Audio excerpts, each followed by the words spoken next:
Hey, deserving listeners. Today I'm going to answer a bunch of your emails, and at the end of this episode, I'm going to have an interview with Lori Gottlieb, who published a new book that I think many of you might be interested in, particularly you therapists. But first, let me introduce the podcast. This is the Psychology in Seattle podcast. I'm your host, Dr. Kirk Honda. I'm a therapist and a professor. This first email is from famous patron Lyndon, all the way in Ireland, wrote us to have us talk about the following thing. Basically, Lyndon is asking us the following question. How do you deal with people who are trying to involve you in their projective identification defenses? He actually wrote a pretty long email about this. And I really loved his email because he talked in the language that I use for projective identification. I have a particular object relations language when I use these terms, and my students have to learn it, and it's just really fascinating that listeners to the podcast would start using this very particular language. It's not that foreign to other object relations people and other psychodynamic people, but it's a little particular in the way that I word it. Anyway, interesting question. How do we deal with people who are trying to involve us in their projective identification defenses? Well, before going forward, I should say that I've done some deep dives on projective identification, and you can listen to those. But just in short, if I was to explain it very quickly, when we are growing up, we internalize the relationships that were significant to us, particularly with our parents, right? So the relationship that you had with your mother, you internalized that, and it became what I call an internalized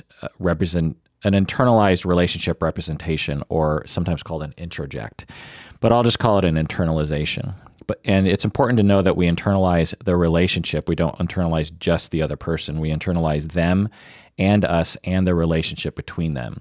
We observe the other, we observe the self, we observe the relationship, and we internalize that.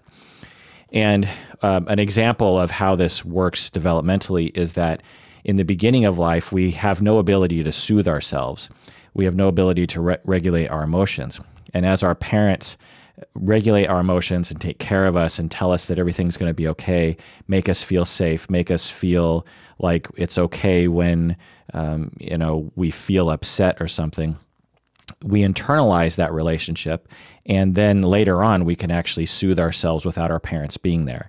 So you're a year and a half years old, and you're tired or cranky or something, and you lose it and you start to throw a tantrum, and then your mother comes up to you and says like, oh, what's going on? And you look to your mother, and your mother doesn't seem to be freaking out, and your mother seems to care about you, and your mother is reflecting your emotions like, oh, you must be really cranky right now. I can see that. And during that time, you're internalizing that relationship, the soothing, caring, reflective, mirroring mother, and the soothed self, the self being soothed, and the relationship of warmth, and that whole thing gets internalized.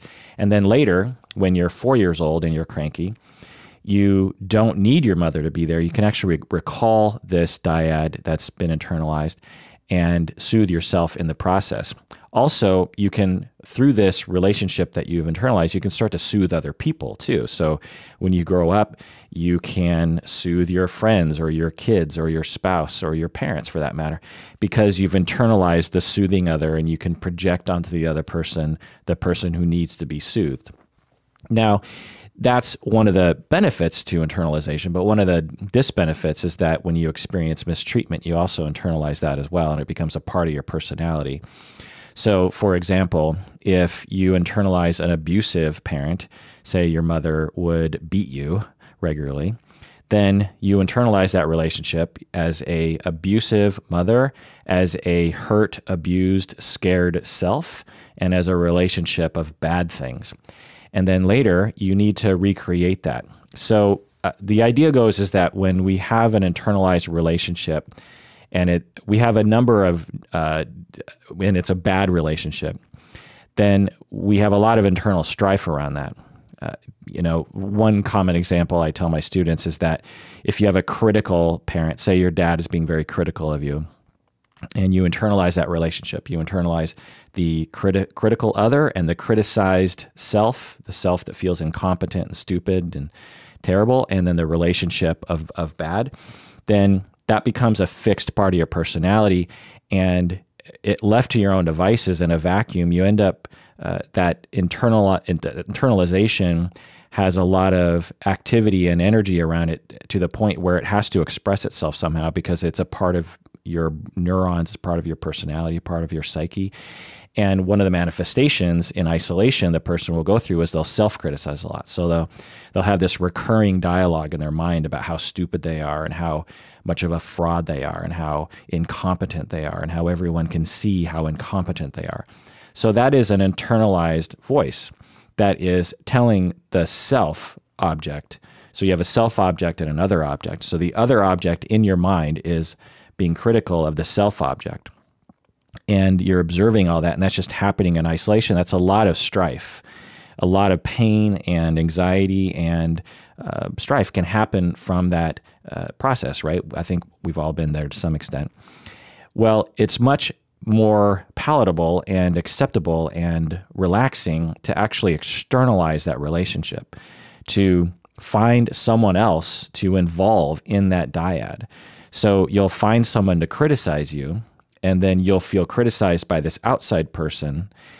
And by externalizing that relationship, it feels better. It still feels bad because someone's criticizing you, which never feels good, but it feels better than self-criticism.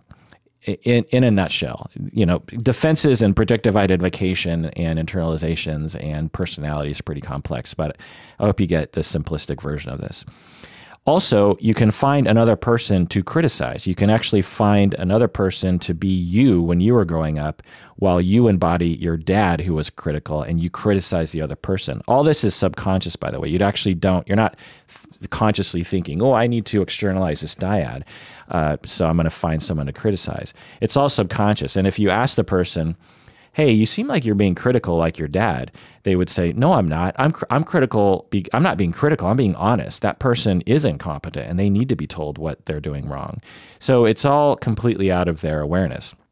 So this applies to so many things in life. I could almost say that every relationship in every moment is involving some kind of internalized dyad that's being recreated, either functionally or dysfunctionally. When you are taking care of your spouse when they're sick, you're involving a dyad that you internalized when you were young that had to do with someone taking care of you. When you are concerned about someone's well-being, when you're soothing someone, when a therapist is taking care of a client, when a client is allowing themselves to be taken care of, when you're teaching someone, and bad things, when you're criticizing or hurting someone's feelings or ignoring someone or rejecting someone. There's very common bad internalizations that we all have to some extent. It's just a matter of degree. We all have a critical dyad. We all have a rejecting dyad. We all have a soothing dyad. We all have a taking care of dyad. And but the very common foundational dyads are critical and rejecting in terms of bad internalizations. So that is the beginning of projective identification, object relations. This is sort of a contemporary, my way of describing it, version of object relations and contemporary psychodynamic thinking. And so there's a lot of defenses that can be involved to rid the self of these internalized bad dyads, and one of the defenses is projective identification. So famous patron Linden is asking, well, if someone is involving, so another point that I need to make here is that when we are externalizing our dyads, we actually will find people that fit our dyad as close as we can get it. So if we have a critical dyad on the inside, our dad criticized us and we felt like shit and incompetent, then we'll try to find, and we prefer to project out the critical side of that, and we prefer to retain the childhood criticized self side of that dyad, then we will actually subconsciously be attracted to people who have the early signs of criticism, people who are outspoken, people who are quote unquote honest, radically honest, people who are slightly edgy and angry, they have edges to them. whatever the early signs are, you will pick up on that subconsciously because you're like, ooh, this is going to be a good person that I can project that critical father onto, while I get to retain my childhood self of feeling victimized and criticized and secretly angry and resentful. And so you might even marry someone like that because they really fit that external, depending on the amount of dysfunction you went through as a child, depending on how strong that internalization is, you will have more rigid needs to utilize projective identification, and therefore more of a need to find someone that really fits it. So, some people will come to me in therapy and they'll just be like, I'm in a relationship and my husband's very critical. And then once we look into it, it's like, well, they dated a lot of people who are critical. And then once we look into it even further, it's like, oh, their parents were critical of them. And they internalized that and then proceeded to be attracted to critical people, even though they didn't really know it. They weren't really aware of the fact that they were attracted to critical people. And so you not only are you attracted to people who are who fit your your externalization, but also you will socialize others to fit with it even more specifically. So you might find someone who's kind of critical, but given the level of dysfunction in your psyche, you actually need them to be more critical. So you actually socialize them, is the word we use. Essentially subconsciously manipulate the other person to criticize you. And the way that you might do this is a common scenario, is you might act irresponsible.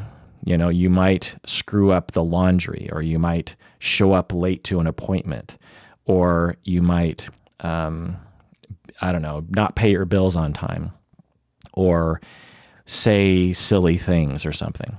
And this might also be completely out of your awareness. Like you might actually find yourself being less competent around certain people. Like there are people who I work with who will say, when I'm talking to this person, I feel very smart and competent. But when I talk to this other person, I feel very incompetent. Like my words, I trip over my words and I can't really get them out. And I don't really understand why. Well, one of the reasons might be is because that person, you have involved them in your projective identification process to the point where you need that person to be critical of you because you need to externalize that dyad because it's giving you a lot of busted up feelings on the inside. And one of the ways that you have learned to socialize other people to criticize you is to shut down your ability to think straight and talk straight. And again, this isn't conscious, right? It's completely out of your awareness. And so by socializing, so you might socialize people to reject you. You might socialize people. Now, let's say we switch it around. Like, I am the one who is rejecting, and so say I was rejected, abandoned as a child. My parents got divorced, and I interpreted that scenario as being rejected and abandoned by one or both of my parents, and which it can very much feel like in a rational way. And then I retain that dyad growing up in later in life, and on the inside, in a vacuum, I have this internal strife of this battling dyad internally of a part of me that is rejecting the self and another part of me that feels rejected by the self. Well, that's a lot of pain to go through, and so it's much easier to externalize that. And so, but let's say for whatever reason, I just want to identify with the rejecting side. Maybe I like the power of that or something. And so I might find other people who are rejectable. I might be attracted to people who are rejectable. I might socialize other people to be rejectable. I'm trying to think off the top of my head of a scenario like this. Let's say a man is attracted to women with really low self-esteem, let's say, and he ends up projecting his self onto her, which, when he was growing up being rejected, he felt very low self-esteem because he was being rejected and abandoned. And so he projects that onto this woman, partially because she actually does have low self-esteem and he is attracted to her because of that. And then he proceeds to reject her and say, you need to work on your self-esteem. Like if if we're going to be in a relationship together, you got to have higher self-esteem. You got to work on that. What's wrong with you? That kind of thing. That vibe, not a lot of people would say those exact words, but that vibe of you aren't good enough for me, and so I'm going to leave you because of that or something. So we are not only attracted to people that fit our need for recreation of these previous relationships, but we actually will socialize and sort of make sure that that happens in the relationship. So what FPL, what famous patron Lennon is asking is, how do we deal with people who are trying to involve us in those projective identification defenses? Because not only do we do that, but other people around us will do that. And if other people have particularly toxic internalizations because they went through significant mistreatment when they were young, they might be very compelled to involve us, particularly if they're close to us, in their projective identification defenses, and it can feel very difficult to go through.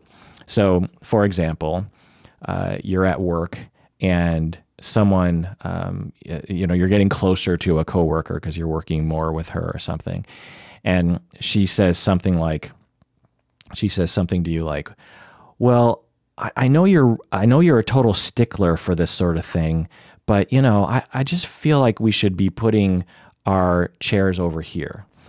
So, and in your head, when she says that to you, you're like, am I a stickler for that kind of thing? I feel like I'm not a stick. I feel like she's accusing me of something. I feel like she's accusing me of being like rigid or stern or unreasonable. How did this happen? Whereas other people at work wouldn't word it that way. They would say like, hey, could we put the chairs over here? Is that okay? Or what do you think about putting the chairs over here? It's a different way of communicating. A way that you can actually socialize or make sure that a recreation is occurring is by kind of pushing things to another level. For example, and I hope it's clear to what I'm saying here is like, the coworker walks up to you and is like, so I know you're really a stickler for this sort of thing, and so I'm really sorry for bothering you with this, but could we put the chairs over here? There's a subtle dig there, there's a subtle insult or communication about that person's anger and feelings toward, and maybe even hostility towards you. And so at that moment, and you repeat this over and over and over again with this person, so now you're propelled into a position where you have to like prove that you're not a stickler to this person, and that kind of throws you off kilter, and now you're trying to be really nice to that person. You're, I don't care about chairs, even though you kind of do, but not as much as she kind of said. So that's just one example of someone trying to, the feeling that you get when you're sucked into someone's projective identification process.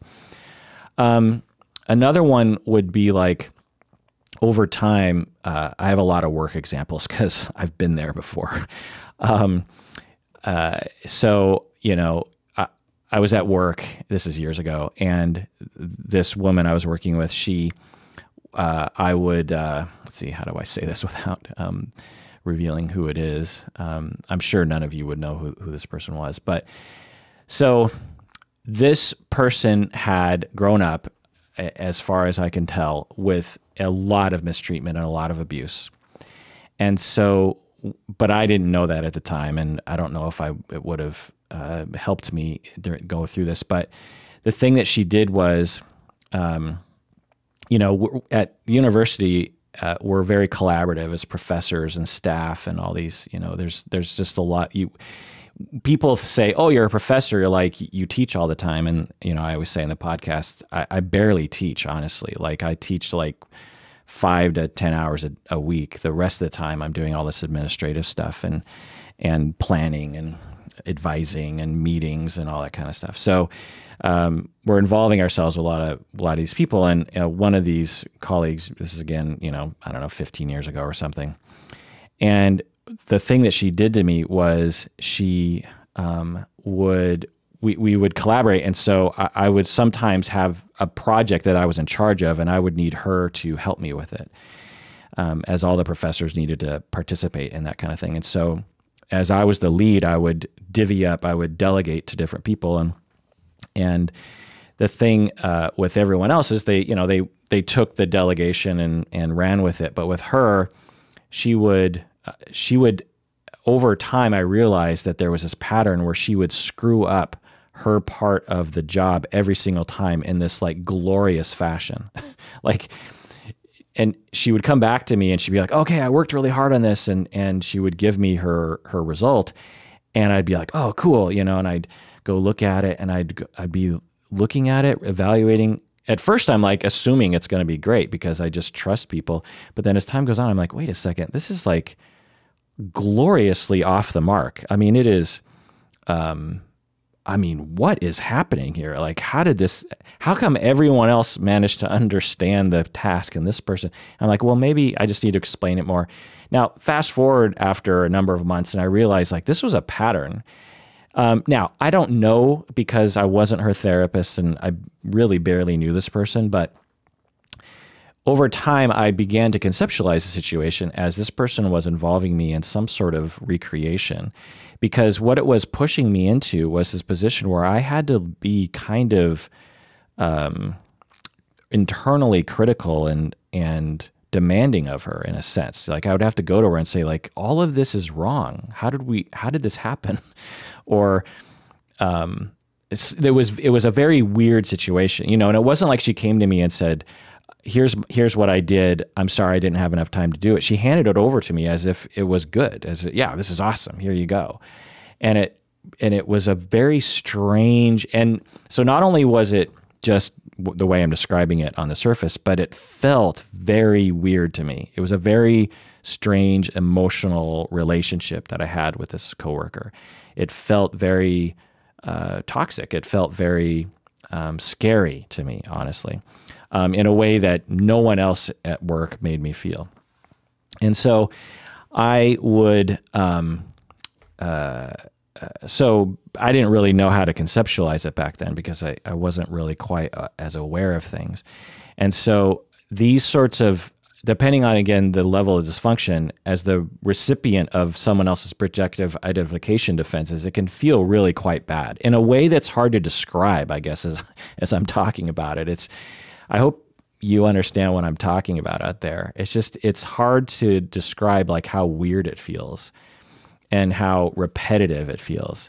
Because when someone's involving you in their projective identification, they don't say, I'm distorted. They don't say, I'm using a defense mechanism with you right now.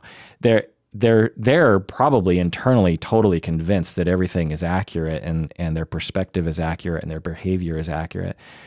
And so when they're interacting with you, you get this sense like, wait, am I crazy? Like, how come this is happening? It doesn't feel normal. This feels weird to me. And how come I'm like recently we did an episode with Umberto, and Umberto was talking about how actually this episode might air. The episode with Umberto might air after this episode.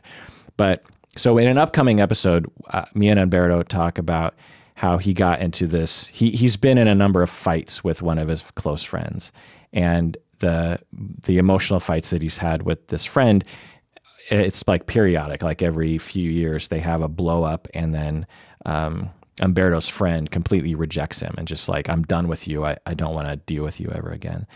And Umberto was asking this question of just because Umberto's like, well, is it me or is it my friend? Is it my fault or is it my friend's fault? And one of the things that Umberto was saying to himself is, well, I don't do this with other people. Like this, I don't get rejected in this way by other people. I don't have this effect on other people, the effect I have on this person. And the person, my friend, this other guy, he tends to do this with all of his relationships. And so that's one of the, well, anyway, so let's get into how to deal with this. So I have four different steps here. Number one is if you want to protect yourself against projective identifications from other people, you have to be aware of the concept and the process. So you have to understand how projective identification works first, right? You need to have a pretty good grasp on it. And when you have a good grasp on it, you start seeing it in a lot of different contexts. It starts to illuminate difficult relationships that would otherwise be quite confusing and upsetting. Number two is occasionally take inventory of your relationships. So you want to reflect on all of your relationships. After this podcast, just do that. Take 5 minutes and go through all of your, even random people at work. Think about who you feel stressed around, who you feel non-stressed around, who you feel good around, who you feel bad around. And that's a good starting off point. Is like, well, when I'm around this person, I feel tense. When I'm around these people, I never feel tense. When I'm around this person, I feel incompetent, or when I'm around this person, when I communicate with this person, I tend to feel like I'm really needy or I'm really trying to get them to like me. There are certain clues to other people's projective identification processes when you think about how you feel in relation to that person compared to other people. Number three is once you've identified people who make you feel chronically bad, is to talk with others about that relationship. So you want to talk with a therapist or a spouse or a friend or whatever, because what you're trying to figure out, as Umberto did, and I assume this episode will be after that, but anyway, Umberto talked it over with me, and he talked it over with other people, and he's really upset about it. Umberto's like, my friend rejected me. I think it's not my fault, but I need to talk this out. And so talking about it with my therapist, I do that a lot. A good amount of therapy is me talking about other people that stress me out and trying to determine like how much of it is me and how much of it is the other person. And sometimes it's pretty clear to my therapist that it's the other person. She'll just be like, I don't think you have any responsibility in that one. It sounds like that person has an issue that they are recreating with you. She uses different words, but so that's the main way of discovery. Like you can think about it yourself for sure. Like there's absolutely, you can reflect yourself. Like, is it me? Is it the other? But I find you really just have to talk about it with other people, because like with the Umberto episode, at a certain point, I'm like, well, it sounds like it's your friend's fault. It sounds like your friend has the issue. But I also know you, Umberto, and know that you can be you can be very intense sometimes when you're trying to make a point. He doesn't do it on the podcast ever. In real life, he's just more loose, and so sometimes he can be quite intense. And so I pointed that out to him. I said, well, maybe your friend is reacting to that intensity. I don't think it justifies completely rejecting you, but I think that there's some blind spot that you don't necessarily recognize. And so that's the benefit of talking with other people, particularly people who are close to you and who are honest with you, which a therapist is a good person to be. So, and then the fourth step is that if you've determined that it's the other person by talking with other people about it, then take measures to protect yourself. Again, for me, when a lot of these people are at work, because I'm just exposed to a lot of people that I wouldn't necessarily choose to be exposed to when I'm at work, I just keep my distance. I don't open up to them. I keep it very professional. I do my job, and I do it with them, and I don't communicate openly with them. I don't open up to them, because in my experience, when I do that, then I'm more likely to be harmed by them, and I'm more likely to be a target of their projective identification, which can feel, in extreme ways, which I've actually experienced at work, this can actually become emotionally abusive. You can absolutely be emotionally abused at work, and that notion is actually not well proliferated in our society. It's like, well, it's at work, who cares? People can absolutely be emotionally abused at work. And I have been emotionally abused at work. It's awful. And you're stuck with certain people that you have to work with. And in regular life, you can just be like, well, I don't want to be that person's friend anymore, or I don't want to hang out with that person. But when you're at work, you're stuck, unless you quit and move to another job and work with a bunch of other people who have issues. It's not like moving to another job guarantees you're not going to have issues of targeting by projective identification people, but it can feel really quite awful. And so what I've learned over time is just to keep my distance from those people as best I can. And I've managed to do that in my work life. I've reached a point, in my career where I have enough power, I guess, and I've just sort of engineered things. I could go into the details, but it would reveal too much. I've just been extremely, it's been an extremely slow process over a 25-year career of just slowly, moving toward people that I think are healthy and protecting myself from people that I think are not healthy. So there's that. Now, if they're in my personal life, then I think about what sort of relationship I want to have with them. So if they're a friend, for example, I might say like, well, they often involve me in their projective identification, but it's not too bad. And I'm sure I'm involving them in some sort of projective identification too. So, take the good with the bad. Or I might say, well, maybe I should scale back with that person because this is getting too intense. It's too hard to deal with. And the more time I spend with this person, the more it ends up starting to feel a little toxic to me. I find that to be true with a lot of people like this, because I think that when you first start, say you haven't seen a friend in 6 months and you hang out for, one evening. Well, in that amount of time, you're sort of on your best behavior and you're not super relaxed and you're not totally, the intimacy isn't totally deep. And so the projective identification process doesn't really have a chance to take hold, and also doesn't really, isn't really attracted to that relationship because it's kind of distant to begin with. But the more time you spend with, say you spend like 3 days a week with somebody, well, undoubtedly you're going to start involving each other's in each other's projective identification, and for good or for bad. And like I said in the beginning, projective identification can be extended into good things. So your friend had a bad day at work and you want to be there to soothe them and to take care of them in that process. And you listen to them talk for a half an hour about how work was stressful. Well, that's, in my conceptualization, a recreation of a relationship that you had when you grew up, when you were being taken care of by your parents. So anyway, now another last thing I'll say about this is that all clients recreate relationships with their therapists. So all my clients recreate their past relationships with me, but that's a very different thing. So because I actually encourage it, and I actually am in a position where I can do a lot more work to set the record straight, so to speak. So let's say that that woman I was talking about earlier, who would force me into a position where I basically had to criticize her and reject her and think that she was very incompetent. That was the position I felt like I was being pushed into. A very critical, rejecting other, essentially, is what she was socializing me into. Well, let's say she goes to therapy with, let's say this very similar person comes to therapy with me, and they start to push me as a therapist into a rejecting, critical other.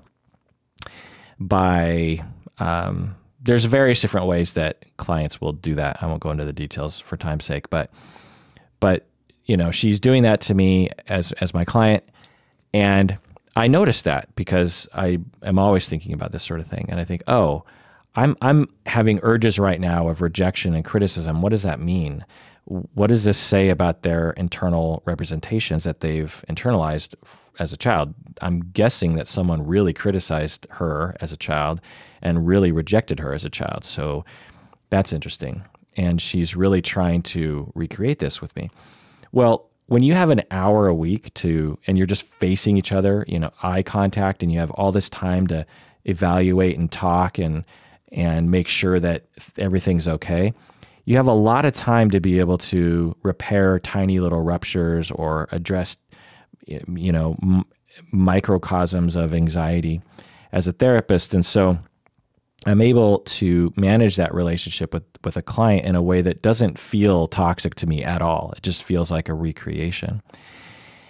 Along those lines, another reason, so I said earlier, the reason why we recreate these things is because we're trying to get rid of an internal strife. When we're left in a vacuum, we're rejecting ourselves, we're criticizing ourselves.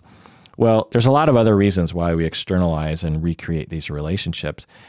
Another reason that we do it is because our psyches actually know that there's a chance that if we recreate it, we might actually get a different result and therefore have a corrective experience. We're sort of testing the world. Like, I'm going to recreate this relationship, and if things go differently, then yay, I get to learn that the world isn't the way as bad as I thought it was. The problem is when it's done subconsciously and when the person is sufficiently mistreated, then their recreation tends to actually be very accurate to their past and ends up re-traumatizing them and bolsters this internalization. But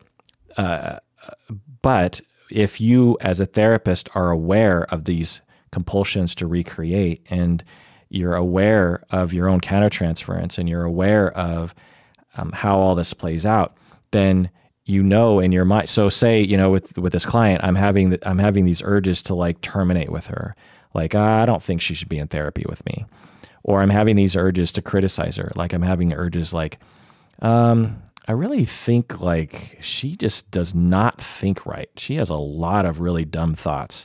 Like I have this urge, that's the sentence that sort of runs through my mind. And then I think, wow, that was a weird thought. Let's go backwards from there.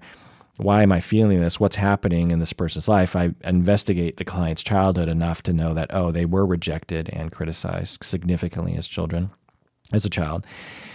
And so in that moment, I know that I have this opportunity to provide a corrective experience, namely, I don't criticize and don't reject. And it's a hard thing to do in the midst of therapy because therapy can involve lots of comments that can be interpreted and received and communicated as veiled criticism. But in the broad strokes, that's the opportunity. And that's, as a therapist, what we have this golden opportunity to provide people with. They're trying to force us into a bad relationship dynamic. And by resisting that, by being aware of that whole process, and by providing a non-bad relationship dynamic, even a warm, compassionate, accepting, non-critical, non-judgmental, non-rejecting relationship, you're actually helping to bolster a different internalization in them that has to do with safety and love and security and trust and all that kind of stuff.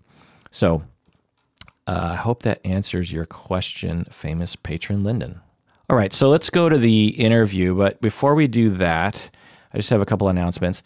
One is that the nonprofit that I'm a part of called Game to Grow, you might have heard other episodes in which we've talked about Dungeons and Dragons being used in therapy, particularly with people with autism, but really just anybody.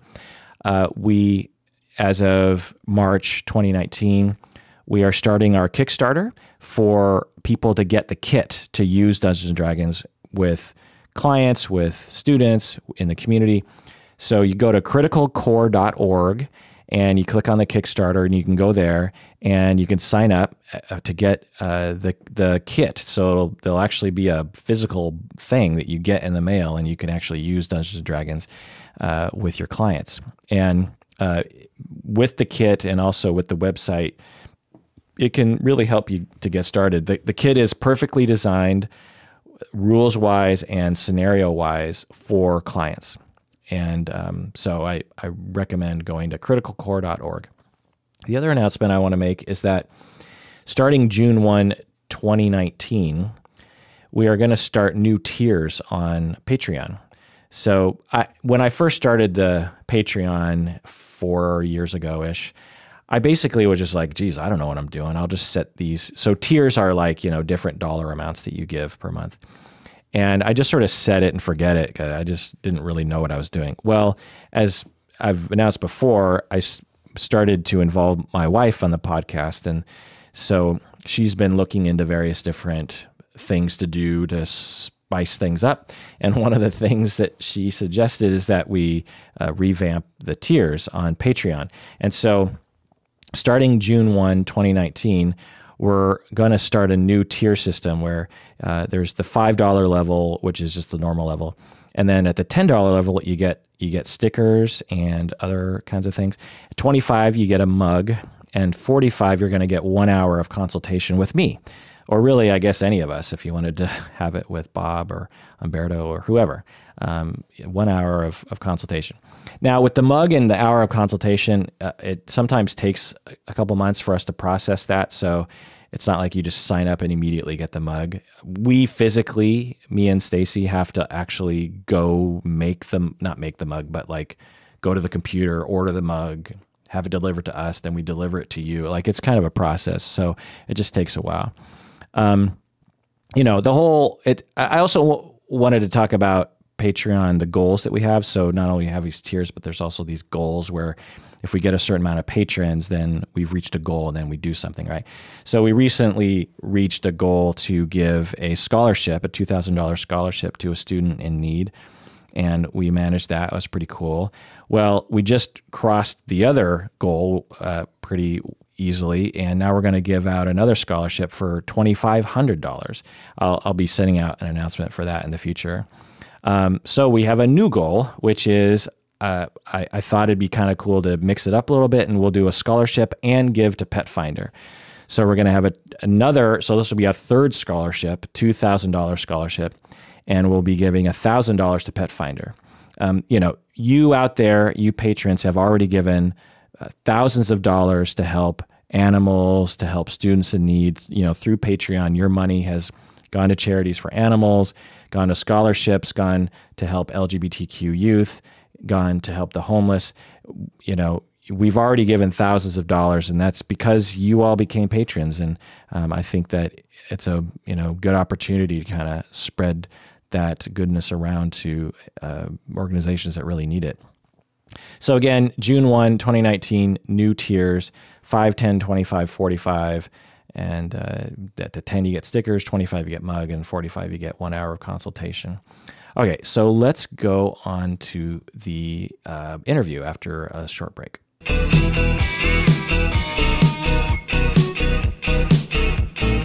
Hey, deserving listeners, we have a special guest with us today, Lori Gottlieb. Am I pronouncing your last name right, Lori? You are. Yeah, so Lori is on the podcast to talk about her new book and to also plug her upcoming talk in Seattle, can you give the details on the talk in Seattle? April 10th at Seattle Town Hall with Dan Savage. And we'll be talking about my new book, which is called Maybe You Should Talk to Someone. I've been looking over your book here, and I want to talk about this because I think that the listeners will be really interested. What do you say? Yeah, I'd love to. This is the Psychology in Seattle podcast. I'm your host, Dr. Kirk Honda. I'm a therapist and a professor. Lori, could you please introduce yourself to podcast land? I'm Lori Gottlieb. I'm a psychotherapist in Los Angeles. I write the weekly Dear Therapist column for The Atlantic, and I'm the author of the new book, Maybe You Should Talk to Someone, a therapist, her therapist, and our lives revealed. About half of our listeners are clinicians or students becoming a clinician at some point. And so I think that they should consider buying this book for a number of reasons. But I just want to start with the first reason.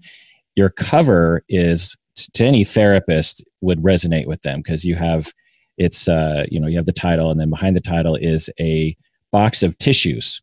Yeah, I didn't want the cliched couch on the cover because I think it doesn't speak to modern therapy in the same way. And I think that most people in the therapy room can relate to, having to use tissues now and again. Yeah. And in the book, I read the first couple chapters and skimmed the rest of it because I wanted to make sure that I could speak with some authority when we talk about it here. There is a fair amount of crying in the book, not only because you talk about your clients, but you also talk about yourself in therapy. I do. So I show both sides of it. And I think because you read more of the beginning, there's more crying at the beginning than at the end, as with any therapy. But I do. I bring people into the room to, get a behind the scenes view of what it's like to work with these 4 very different clients. And they're all very different in terms of gender, age, issues that they're dealing with, histories, all of those things. But then I also bring people into the therapy room with me and my own therapist because I wanted to show that we're all more the same than we are different. And I felt that I wanted to write a book about our shared humanity and felt that I needed to include myself in that. Yeah, it's an extremely relatable book and a funny book. There's a lot of humor in it. You will chime in your own thoughts as you're going along. You know, your therapist will say something, and you'll just be like, "What? What kind of an asshole therapist says this sort of thing?" You know, I'm not quoting you exactly, but there's this inner dialogue that you talk about, and then eventually it resolves itself as the book progresses. And you talk about your personal life. I think that this is in the tradition of Irvin Yalom and Jeffrey Kotler. Yeah, absolutely. In that you talk in a very frank, authoritative way about your work with your clients. You give a behind the scenes. You admit to your own faults. You talk about your own emotional reactions. It's very human. And I was wondering if anyone has told you that they've assigned this book to first quarter graduate students. Yeah, it's definitely it's just coming out now. So it's definitely going to be used in graduate schools in clinical psychology. Yeah, I remember reading Yalom and Kotler back in the day, and I have a similar feeling reading this book. This is obviously updated. It's more current, shall we say. Right. I don't think they had like the Googling your therapist chapter that I have in there back when they were writing. Exactly. And I think that your book is funnier than their books are. And I was wondering if anyone's approached you to make a TV show about this book. Actually, it's in development for a TV show with Eva Longoria right now. Perfect. Because as I was reading it, I thought this reads like a screenplay or a TV play. I had the same reaction when I was reading the first Harry Potter book. I thought, man, this would really translate into a movie really well, because the way this writer writes, it just lends itself to the screen. And as I was reading your book, I just thought it'd be a perfect comedy. I was thinking like a Tina Fey kind of thing, where it's like meaningful but funny and touching at times. Are you involved in the production of it? Yes. And I think that it's true. I mean, I think that life is like that. It's funny, and it's hard, and it's messy. And I want to show all of that in the book. And I think that's what we want to show in the TV series as well. So I want to know about your decision-making process as you started to write this book. As an author myself, you start off the book essentially talking about your breakup with somebody, and how hurt you were, and how devastated you were, and how upset you were about it. And then you went to therapy. That is a extremely personal, revealing. You're not beating around the bush. You're telling exactly how you felt with all of its raw emotion and thoughts. Was there a point when you were thinking about writing that when you think, well, do I reveal this much? Yeah, I think there are kind of two tropes of the therapist in our culture. One is sort of the blank slate, the brick wall, never reveals anything about him or herself, even just through body language. And I think that that's a very old model. But the other trope is sort of the hot mess, the neurotic therapist whose life is a mess, but they're really good in the therapy room. And I think neither of those is actually reflective of what most therapists are like. And so when I do reveal myself in the book, it's not to say, oh, look, let's pretend that, that I'm the expert up on high, which is sort of the brick wall, or let's pretend that I'm the hot mess, because I'm not. I'm just like everybody else. And I think that's what I was trying to show. So when I do talk about the breakup, which of course, as we all know as therapists, the presenting problem is rarely the only thing you end up dealing with when you go there. It's usually a sign of something else that might be going on, as it was in my life. But when I do write about it, I very much write about it from the point of view of, lots of people go through these things, and I don't think that I was that different in terms of how I reacted to it.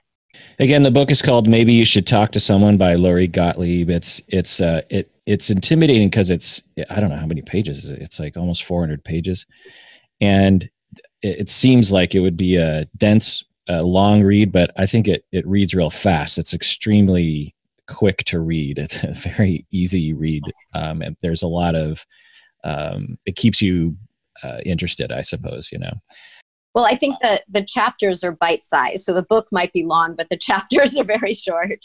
What's been the response to the book? I've been so honored by the response that the book has gotten.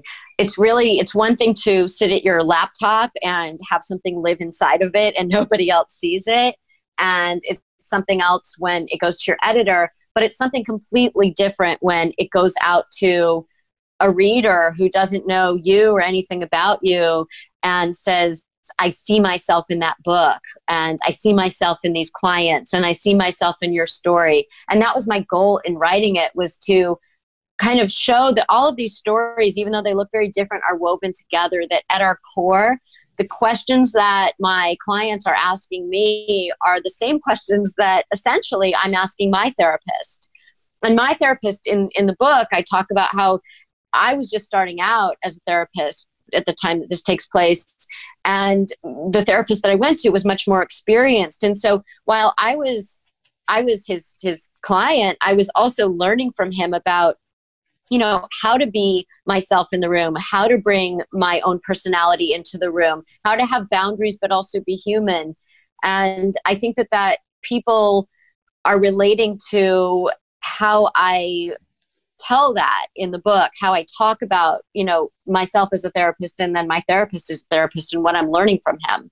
So your talk is with Dan Savage, a local hero in Seattle. And what is he going to be interviewing you about the book? Yeah, so we'll be in conversation about the book, and we'll be chatting about all of the different themes and storylines. Again, that's April 10th at Seattle Town Hall. So you're a fellow marriage and family therapist. Being trained in that, did that inform you writing this book at all? Well, yeah. So I'm writing. I was a writer before I became a therapist, and I think that they're actually very similar professions.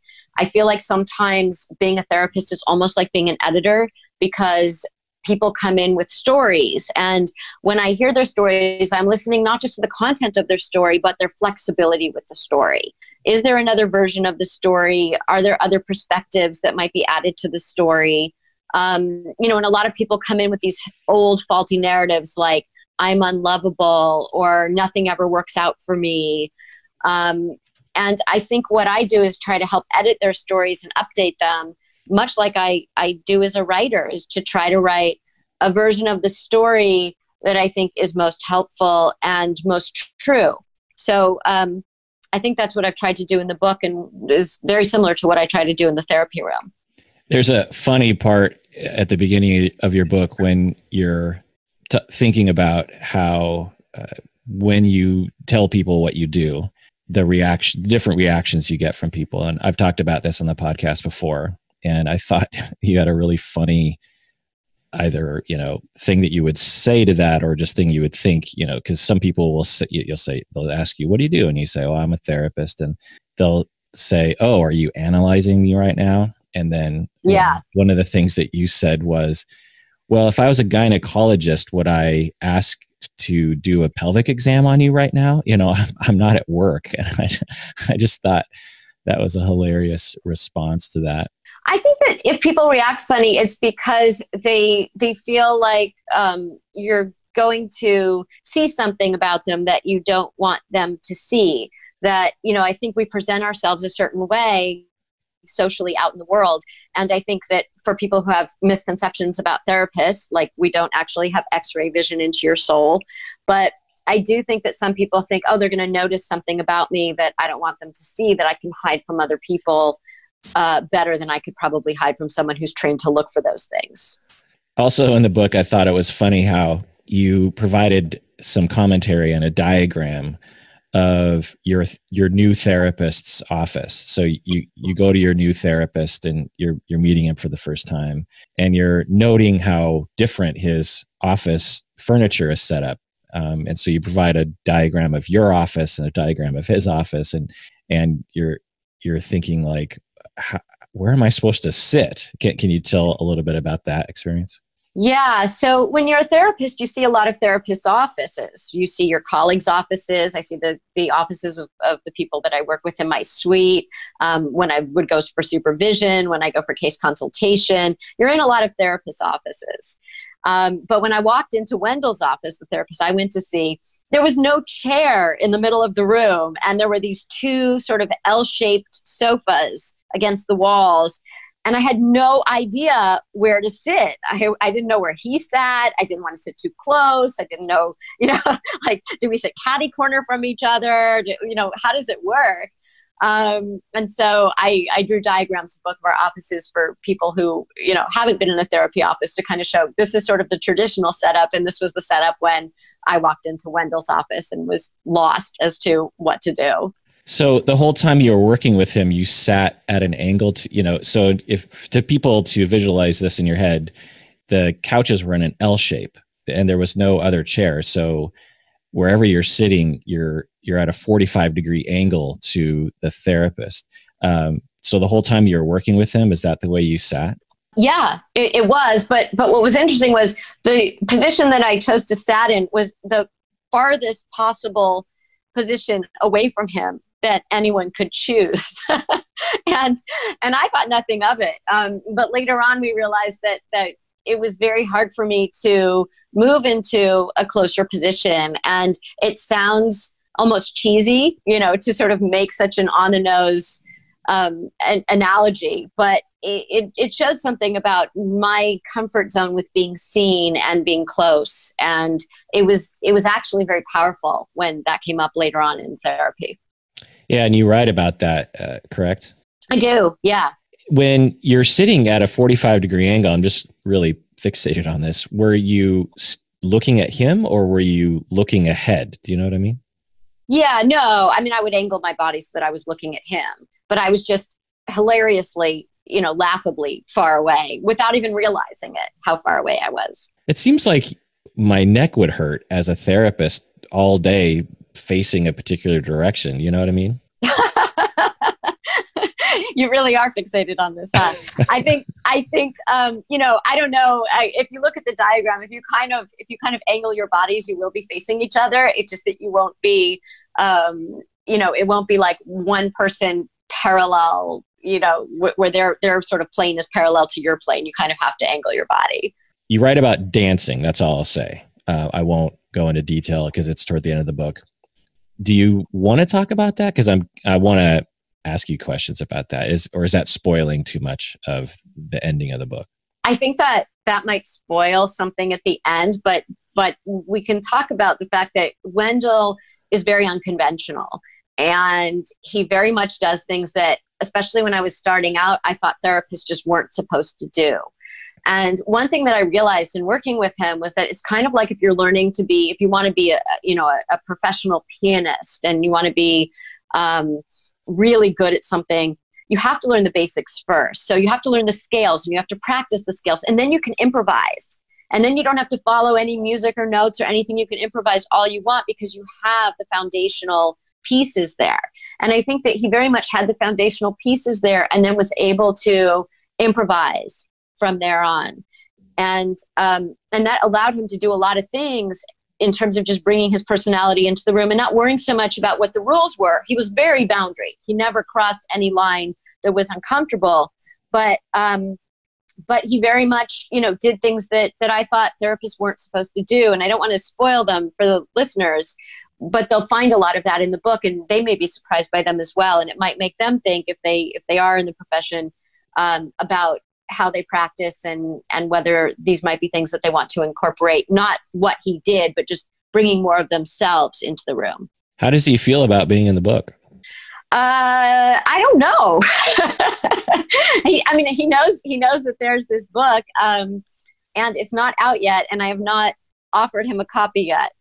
So, oh man. But I know that we will talk about it once I do give it to him. Are you still in therapy with him?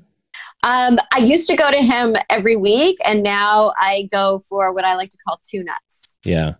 Well, if I were him, I would be very interested in reading this book. It is a lot of your thoughts and a lot of your observations of him. And it's a testament to his good abilities as a therapist. I would imagine he'll be quite pleased with it, I would imagine. Yeah, I mean, I think it'll be really interesting for him because I think there's nothing in the book that I haven't talked to him about directly, so I don't think there will be any surprises.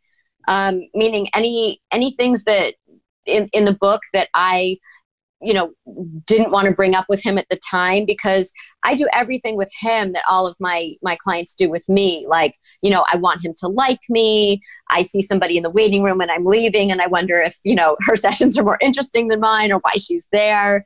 I want to know that I matter to him. All the things that people generally feel when they have a strong connection with their therapist. But I think that, there were things that I felt too ashamed to bring up at the time, like when I finally do ask him if he likes me, or there was a time that I Google stalked him one night, and then I had information about him, nothing strange, but just I had information like I knew that his father had died at a young age suddenly of a heart attack.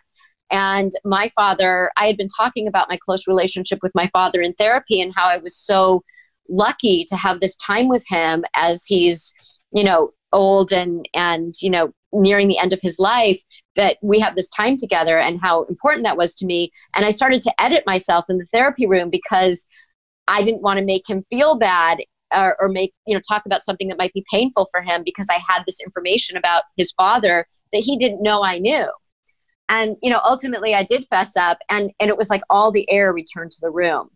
And I think that those things that I talk about in the book are all things that I eventually did talk to him about. But it's a very real portrait of, what happens in therapy, and how sometimes even when we think we're being very truthful, or we're in a space where we have the safety to be very truthful, that sometimes even then we don't bring things up for all kinds of reasons. Yeah, I think that you brought up and many other discussions that you get into are extremely normalizing for clients. I would imagine that for non-clinicians, this is also a recommended book as well. If you're in therapy or you're interested, a lot of our listeners, about half our listeners aren't clinicians and are interested in psychology and therapy and might be in it themselves. And reading this book is extremely normalizing, because for a therapist to go through similar emotions and urges and insecurities is it's like, well, if they suffer from this, then I guess I'm really normal, right? Right. And I think the other thing about therapy is that unlike other professions where if you're working on a project, you can you can like work with other people on a team. Most professions aren't that solitary. And I think in ours, no one sees the work that we do other than our patients.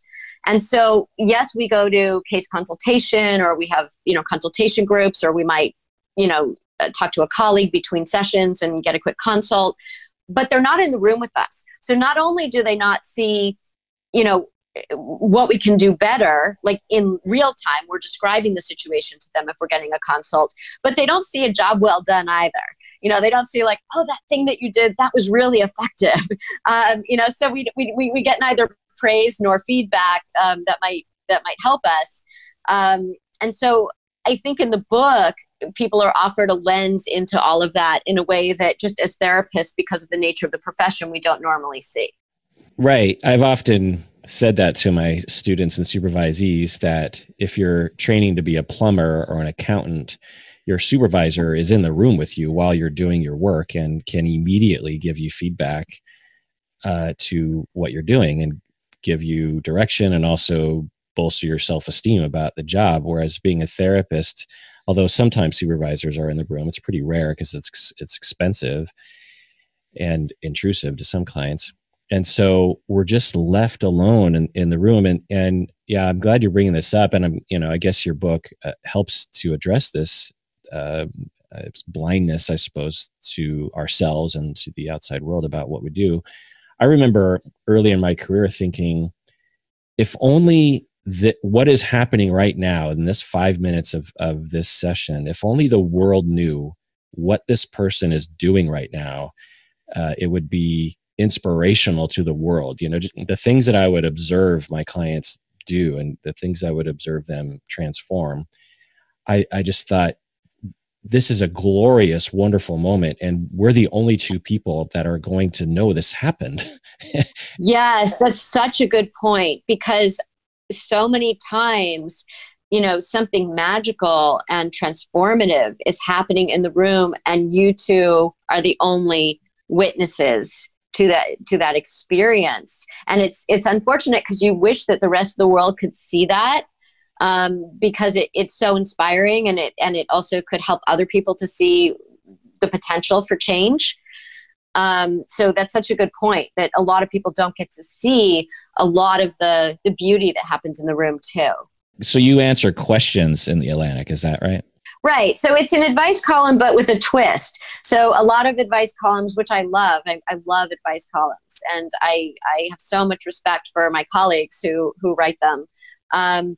Every advice columnist has a different personality, a different way of approaching a problem, and a different level of directiveness or prescriptiveness that they might include as their style. My style, because I'm a therapist, and I don't think the other ones out there tend to be therapists, but they offer great advice nonetheless. But because I'm a therapist, I really wanted to have people write a letter in and then hear how a therapist might be thinking about their situation, but might not say in that first session. So I'm kind of like, here's another way of looking at your problem, as opposed to here's whether or not you should talk to your mother-in-law. I'm not gonna answer it that directly. I'm going to say, here are all the moving parts. Here are all the pieces of this that I would be looking at as a therapist. And I hope that by holding up the mirror to you, you might be able to make a better choice about what to do, because now you can see the situation more broadly. And the book is called Maybe You Should Talk to Someone by Lori Gottlieb.